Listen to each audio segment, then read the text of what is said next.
Nah berikut ini saya beri contoh, ini kenangan saya, ini contoh terakhir. Masalah jadi orang terkenal maupun tidak.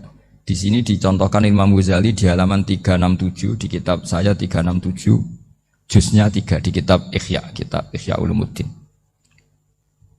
Di sini beliau cerita betapa untuk menjaga ikhlas sebaiknya orang itu tidak terkenal, tidak syuhrah, tidak terkenal. Oke, itu kita sepakat ya, karena kalau terkenal mungkin orang dipaksa publik dengan tanda kutip untuk selalu berbuat baik, tapi karena jaim lah, jaga image atau apa. Tapi ketika dibalik pertanyaannya, kamu rela yang terkenal itu orang nggak benar, sementara yang orang benar itu nggak terkenal. Lalu masyarakat tahunya yang tidak benar. Kalau pertanyaannya dibalik gitu, orang baik wajib terkenal enggak? Kalau pertanyaannya dibalik seperti itu, dokter yang benar tidak terkenal, yang malpraktek terkenal. Kamu ingin kondisi seperti itu? Gak ingin kan? Kampus yang bagus gak terkenal, kampus yang bagus gak terkenal, yang gak bagus. Nah, artinya apa? Gara-gara olah kata, olah pikiran, ini logika jadi rubah. Lagi-lagi apa? Jawaban itu ada di kata-kata sebetulnya. Makanya bab-bab seperti ini tidak usahlah kita berdebat, berpolemik. Sebaiknya orang itu humul, menutup diri, apa sebaiknya orang terkenal, itu nggak perlu seperti itu. Sudah terserah Tuhan saja. Makanya saya mulai dulu ngaji sampai sekarang itu ya tidak punya punya ikon tertentu atau punya website tertentu, enggak. Sudah terserah pangeran. Sudah. Saya juga tidak sok suci materialistik atau enggak, ya tidak mikir saya. Bukan apa-apa ya, karena saya ini kiai, jadi biasa urusannya sama Allah, tidak sama makhluk. Jadi pusing kalau sama sarah-sarahnya makhluk itu pusing. Meskipun rektor kalau nasihati saya pasti tidak saya terima, itu tetap makhluk, itu sudah ada ngefek. Kalau saya itu sudah ada itu. Bukan karena saya sombong, ya memang makhluk betul gitu, bukan.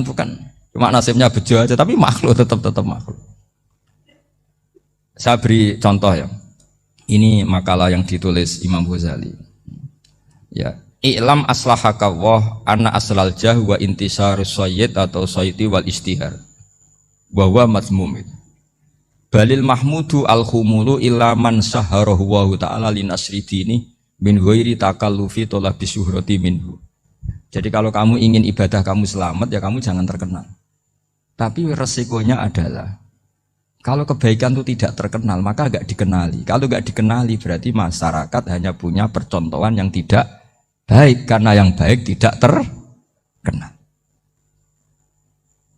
Jadi itulah ulama-ulama dulu. Jadi apa-apa itu dibanding-bandingkan. Kemudian nanti kelihatan, jawabannya itu kelihatan. Jadi ulama dulu itu biasa ngarang misalnya afatun nikah, sisi negatifnya nikah. Harus ngurmat istri, harus macam-macam, kalau terlantar itu ya dosa. Seperti tadi Pak Marsudi cerita, kalau orang ngapalkan Quran itu takut lupa, kalau lupa itu jadi dosa. Pertanyaannya, kalau semua orang takut lupa, takut dosa, semua orang nggak hafal Quran karena potongan-potongan lupa. Cara berpikir tidak seperti itu. Kalau berpikir ya namanya hafalan, ya inginnya hafal, kan nggak ingin lupa.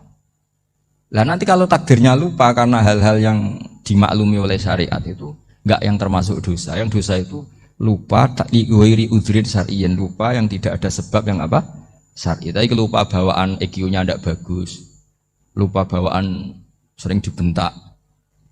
Oh itu nggak masalah karena bawaannya orang tertekan itu ya lupa. Coba kamu hafal Quran, terus punya kredit jatuh tempo, pas hari itu aku yakin nggak cerdas sudah. Itu bawaannya orang tertekan itu pasti lupa. Jadi ya saya teruskan ya. Jadi terus ada makalah yang sangat bagus sekali tentang itu. Saya baca ya. Wa yadullu ala dzalika anna Allah azza wa jalla amaral anbiya'a bi idharil amali lil iktida wa khassahum bi mansibin nubuwah. Wa la yajuzu ayyudhanna bihim annahum khurrimu afdhalal amalen. Jadi orang yang terlalu mendewa-dewakan khumul itu menutup diri. Oke, itu baik karena dengan khumul, dengan menutup diri Anda tidak riya, Anda tidak pamer. Tapi kata Imam Ghazali, kamu juga harus ingat di antara syaratnya Nabi itu harus mengumumkan kalau beliau itu seorang Nabi. Harus memaklumatkan kalau beliau seorang Nabi supaya bisa diikuti. Caranya sholat harus diumumkan sehingga Nabi itu mengatakan harus jamaah. Karena dengan cara jamaah itu bisa shollu kama ra'aitumuni Usolli. Coba kalau Nabi sholatnya nggak diperlihatkan, kamu harus sholat yang benar. Caranya gimana ya Rasulullah? Itu rahasia. Bingung nggak kira-kira? Bingung nggak? Ya misalnya amal rahasia selalu lebih baik. Terus ada pertanyaan, Nabi ngendikan kamu sholat yang benar. Caranya gimana Nabi? Ya itu rahasia. Terus gimana coba? Tapi Nabi ngendikan apa? Shollu kama ra'aitumuni usolli. Ya sudah kamu sholat, niru saya sholat. Berarti Nabi sholatnya diperlihatkan apa disembunyikan? Diperlihatkan. Jadi begitu juga saya berkali-kali bilang, orang tahu kalau itu bidan ya berdasar tulisan itu bidan. Tahu kalau itu dokter gigi ya itu dokter gigi.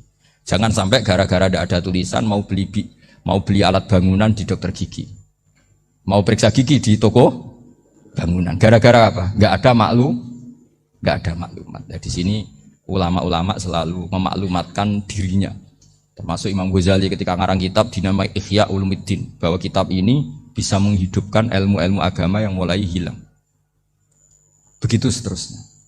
Jadi ini ngaji ya. Jadi orang itu harus ngerti. Jadi jangan nuruti emosi sendiri atau logika sendiri.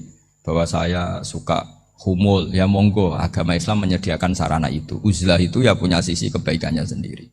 Tapi syuhrah terkenal asal tidak nuruti nafsu juga punya sisi kebaikannya sendiri. Setidaknya umat ini punya satu master kebaikan yang mudah diakses.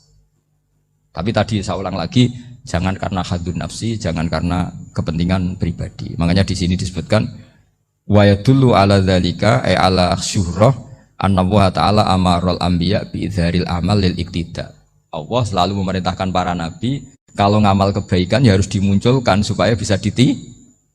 Yaitu tadi kita tidak bisa bayangkan kan kalau misalnya Nabi menyuruh kamu harus sholat yang benar, kemudian sholatnya Nabi sembunyi. Kalau ditanya, Nabi saya niru siapa? Oh itu rahasia, kamu nggak boleh lihat sholat saya takut tidak ikhlas. Ribet kan? Sehingga jamaah itu statusnya tetap harus. Nah bedanya harus ini ulama berpendapat harus yang apa? Fardu kifayah. Tapi fardu itu maknanya harus. Tapi bukan berarti kalau nggak jamaah sholatnya nggak sah, nggak. Tetap tapi statusnya jamaah tetap apa? Harus. Nah barokahnya harus ini orang yang baru sholat, sholatnya langsung benar karena ada yang diikutin. Coba kalau mantan dukun baru sholat terus sholat sendiri, itu mesti mirip mantra. Karena dia tidak ada master percontohannya.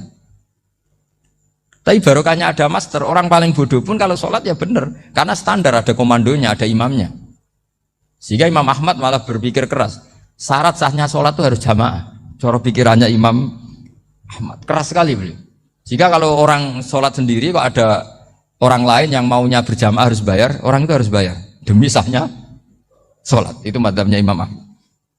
Tapi kalau madzhab Syafi'i hanya mengatakan itu fardu kifayah, yang kalau satu komunitas gak mau melakukan semuanya apa? Bisa. Ya jadi ini sebelum sesi ringan tanya jawab, hanya 2 saja tanyanya, nggak boleh banyak-banyak, nanti nggak pulang-pulang saya. Jadi tak baca lagi biar dapat berkahnya Imam Ghazali. Wa qala qaumun asirru afdalu minal alaniyati. Terus kata sebagian ulama al alaniyah itu afdal minas sirri. Terus diperbandingkan baik yang mana amal dipertontonkan sama ndak.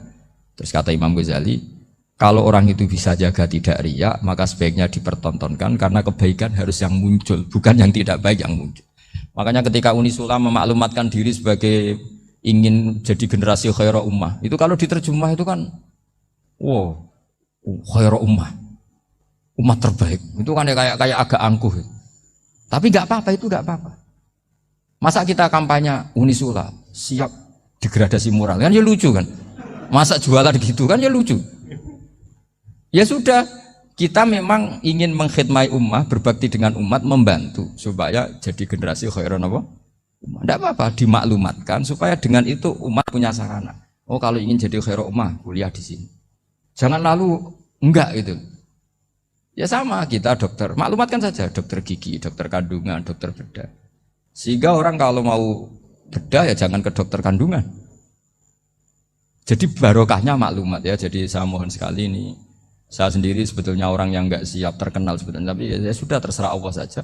Kalau itu cara Allah menyebar kebaikan, ya monggo. Pokoknya kita tawakal saja sama Allah Subhanahu wa Ta'ala. Ya saya kira demikian. Assalamualaikum warahmatullahi wabarakatuh.